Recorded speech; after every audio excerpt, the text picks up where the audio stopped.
This is the first question. In a sequence of integers, the first term is 3. Each new term is obtained by adding 6 to the previous term. In this sequence, the first 4 terms are 3, 9, 15 and 21. Okay, and the first question is we have to find the fifth term. Now, if you know the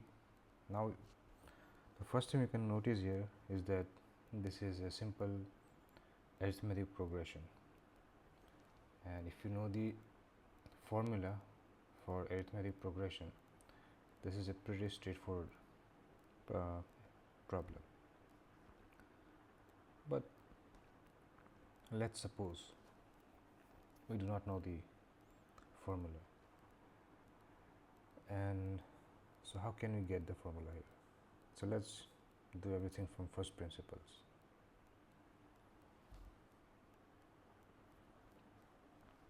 So we are given the first 4 terms, which are 3, 9, 15 and 21.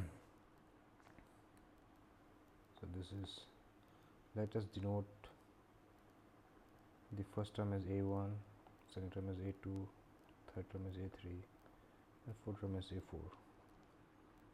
And in general, for the nth term, I'll use the notation AN. So there are two things that we know here. We know the first term, which is 3, and we know the common difference, that is which I'll denote it as D, and the common difference is 6, which means if we add 6 to each number, we'll get the next number. Like 3 plus 6 is 9, 9 plus 6 is 15, 15 plus 6 is 21 and so on. So even without any formula, we can just simply find A5, like 21 plus 6 is 27, so A5 is 27. And that's the easy part. It's just not difficult. So, but still I am putting the emphasis on trying to find a general formula, because look at the third question, C. What is the 20th term? Now it's very impractical to simply keep adding 6 to each and every number to try to find the 20th term. So let's try to build up a formula. And so what will be the objective behind trying to find this formula? So we want to find a formula for finding the nth term, an, in terms of, let us denote it as a function, in terms of the first term and the common difference. This is common difference. That is, if I know the first term, also okay, and we need another one, first term, common difference and the nth term and the number n. Suppose we want to find A12 or any value. For any value of n, we have these 3 variables. We have the first term, we have the common difference, and we have the n, and where n is a natural number. So based on these 3 variables, we want to be able to find out the nth term, which is an. So how can we go about it? Let me rewrite this once again. Okay, this is 3, 9, 15 and 21. Now let me try to write this in terms of the first term only. Okay, for A1 it's simply 3. For A2, how can you write it in terms of only the first term? You can write it as 3 plus 6 The A3 we can write as 3 plus 9, and A4 we can write it as 3 plus 15. So this line we have written it in terms of the first term. Now in the next step, let's attempt to write it in terms of the first term as well as the common difference. Okay, here we can write this it is 0. It's the same thing. Okay, for A2 we can write it as 3 plus 6, same as previous. Okay, it's for the next one it should be 12 and it should be 18. I made a mistake in this second step. It should be 3 plus 12 and 3 plus 18. Okay, so for the third step we can write 12 as 6 into 2, and for A4 we can write 18 as 6 into 3, and for 1 we can write 6 into 0. So these all, for each column those represent the same value. 21 can be written as 3 plus 18, and 21 can also be written as 3 plus 6 into 3. Now you can notice one thing here. Observe this one, the value of n, where these are the values of n. A1, A2, A3, 1, 2, 3, 4 are values of n. And notice these values. This is 6 into 1. Notice these values. So you can find a pattern here.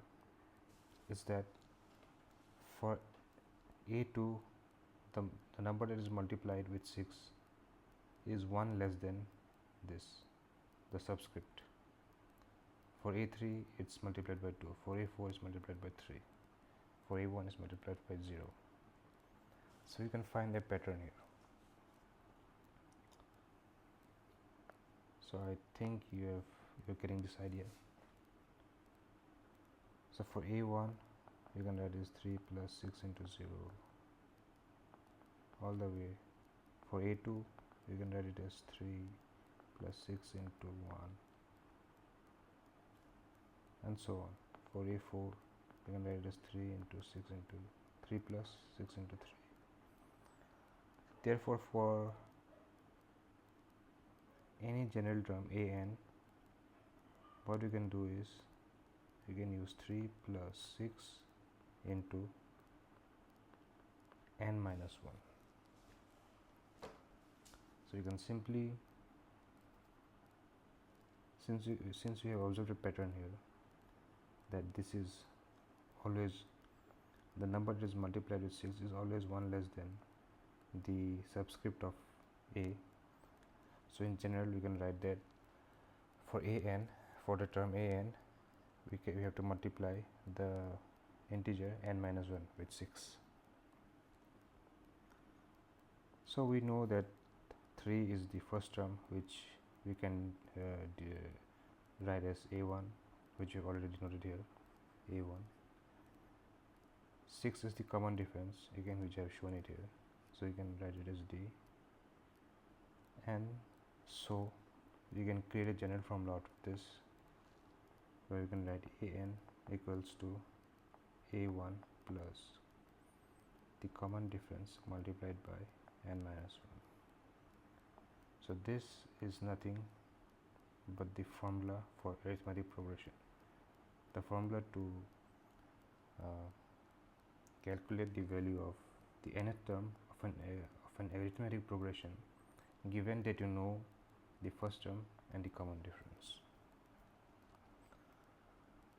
So we have this formula, and we can now use this formula to find the fifth term.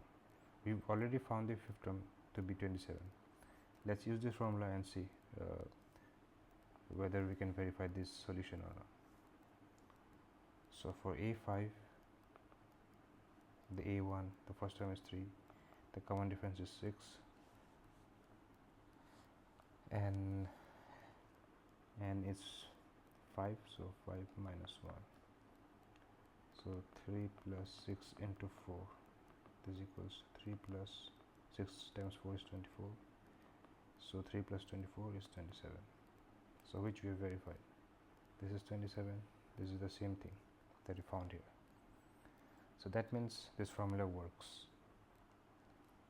Okay, so we have solved the first part of the question.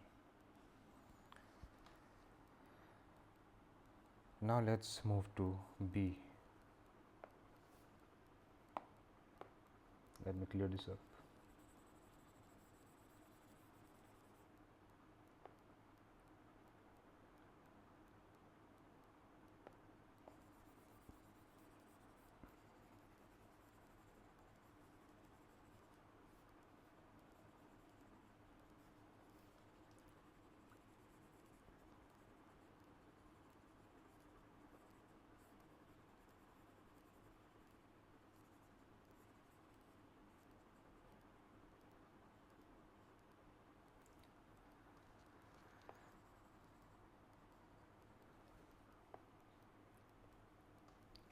Now let's move to question B.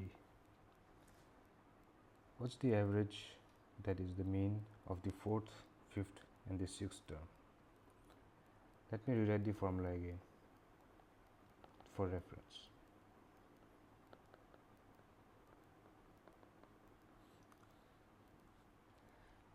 Okay, so we want to find the average of the fourth, fifth and sixth term. So we know the first four terms, so the fourth, fifth and sixth terms we can already calculate even without using the formulas. So we can do it in multiple ways. Let me first try the very simple way, but there is a more elegant way as well. So let's start with method 1, which is the most this straightforward way, which is fine for smaller numbers like 4th, 5th and 6th. But if it's like 50th, 51st and 52nd number, this is not going to work, or it will be very time consuming. So for that, the method 2 would be a much better option.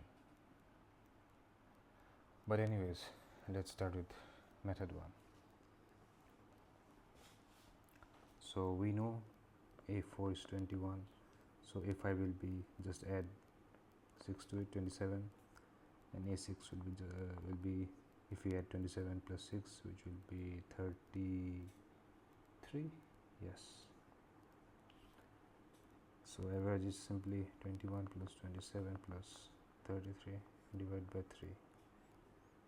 So we can write as 3 times 7 plus 3 times 9 plus 3 times 11. Take 3 as common, 7 plus 9 plus 11, and 3 is denominator. You can cancel the 3, add all this up. 11 plus 9 is 20, 20 plus 7 is 27, which is 27. Okay, so we got the answer 27 by using method 1. So now let's look at the second method, which is a more general method which you can use for any numbers. Okay, method 2, where we'll use this formula now. A4 can be written as A1 plus D4 minus 1, that is A1 plus 3D. Similarly, A5 can be written as A1 plus 4D, A6 can be written as A1 plus 5D. So A4 plus A5 plus A6. So the formula for average could be written in this manner. And now will replace this with the values, these three terms. A4 is A1 plus 3D, A5 is A1 plus 4D, and A6 is A1 plus 5D divided by 3. Okay, so this equals, we have 3 A1s, 3 A1, and if we add all the terms of D, we get is 5 plus 4 is 9, 9 plus 3 is 12, 12D divided by 3. Again you can take 3 common, A1 plus 4D. Yep, yeah.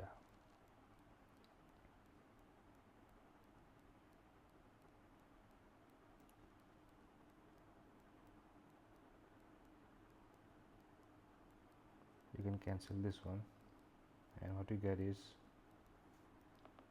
A1 plus 4D. Now you can simply substitute A1 and D with the first term and the common difference. We know the first term is, I'm going to write it here, we know the first term is 3, so A1 can be written as 3. We know the common difference is 6, so you can write it 6. So you get 3 plus 24 equals 27. Now again you can see that this answer matches with this answer. So using both method 1 and method 2, we get the same answer. But method 2 is a more general solution which could be used to solve, for any term. Now let's move to question C, which is the 20. What is the 20th term? For this, I think it's very straightforward. Now we are simply going to use the formula, since we have already derived it from first principles. So we know, again let me rewrite the formula again, an equals to a1 plus d common difference multiplied by n minus 1. We have a1 equals 3, common difference equals 6, and since this is the 20th term, so n equals 20. So a20, this implies a20 equals 3 plus 6 multiplied by 20 minus 1. This means 3 plus 6 into 19. So 6 into 19 should be 114. 3 plus 114, which equals to 170. So a20 equals 170. So the third question was very straightforward. Just apply the formula, nothing, and it was simply calculation based. You didn't have to use a lot of creative thinking here. Okay, so that is done. But the fourth question, it will require a bit of thinking here.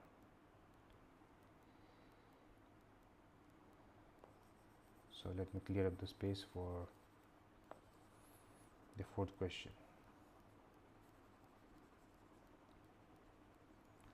What it says is that we have to determine the smallest term that is greater than 1000.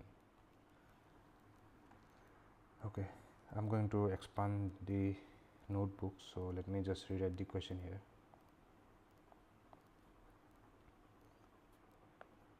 Let me use red. Determine the smallest term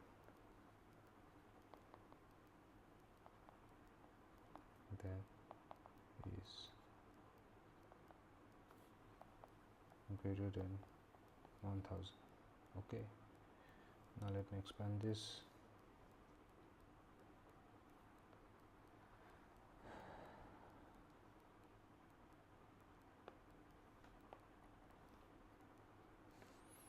Okay, so we know the sequence, which is 3, 9, 15, 21 and so on. So there is a term an which can be written as a1 plus d n times 1, and this an is greater than 1000 as per the question, greater than 1000. Now there could be many numbers in this sequence that are greater than 1000, but which is the smallest number that satisfies this condition? So let us solve this equation for n. This is essentially going to be an inequality, a linear inequality equation that we have to solve for. Oh, sorry, it's not an equation, it's an inequality by definition that we have to solve for n.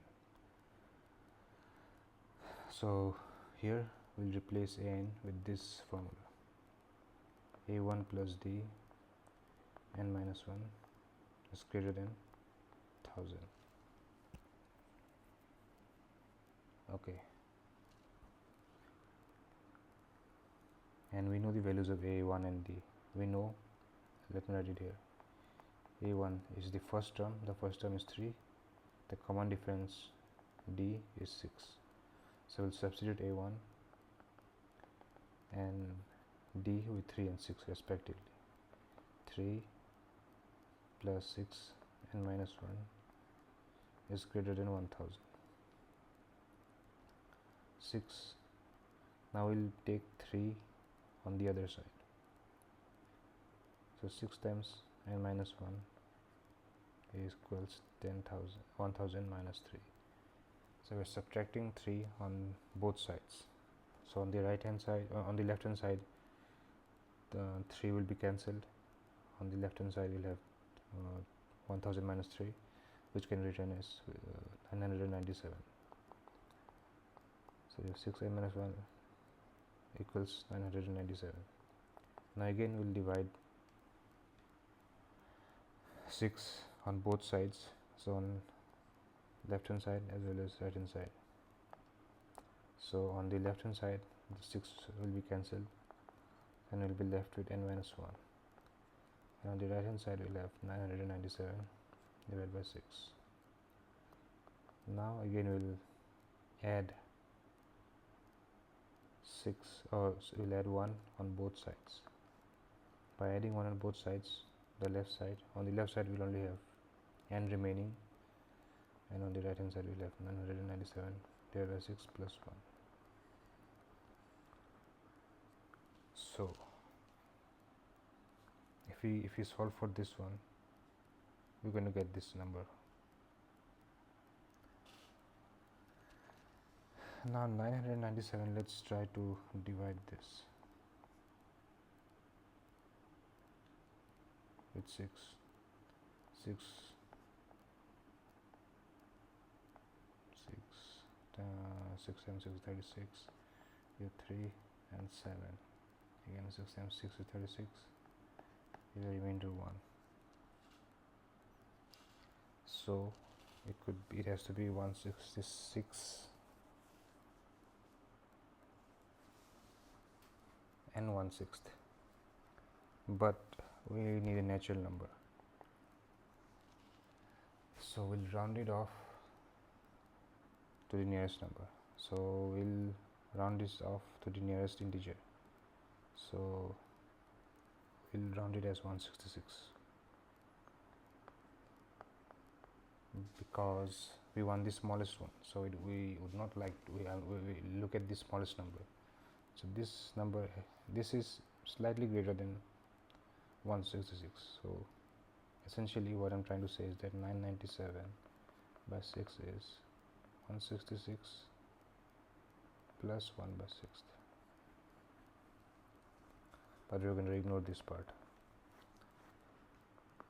Okay, and so what you get here is n is 167.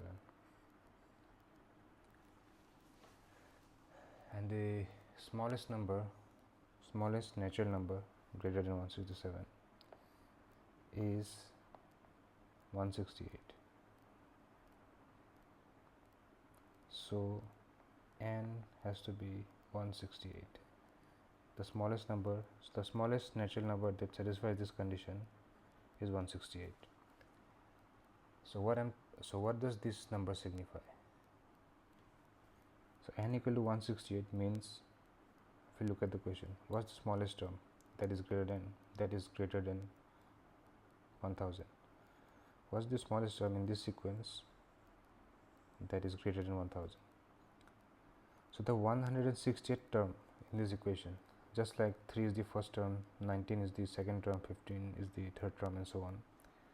So the 168th term is the smallest number in this sequence that is greater than 1000. To verify this, we will again substitute this value of n in this formula. Let's try this. A168 equals to 3 plus 6 multiplied by 168 minus 1. 3 plus 6 into 167. So what's 167 multiplied by 3 multiplied by 6, sorry, 42, 36, 40, 4, 502.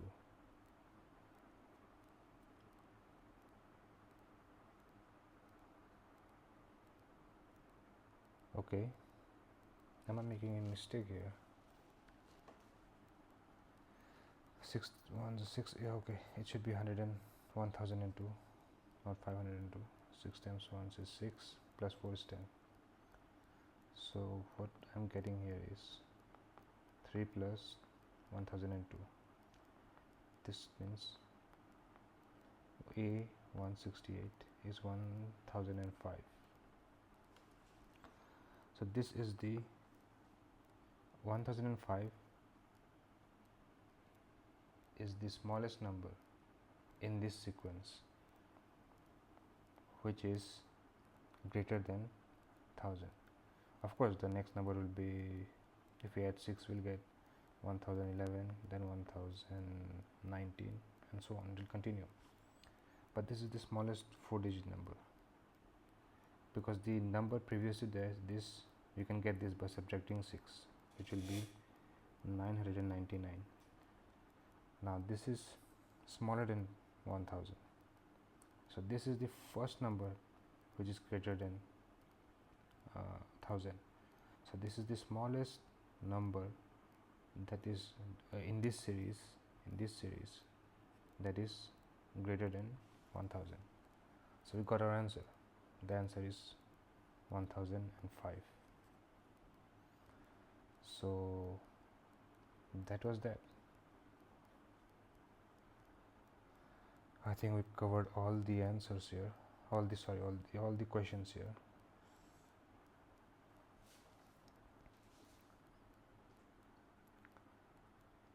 So next we'll look at question 2.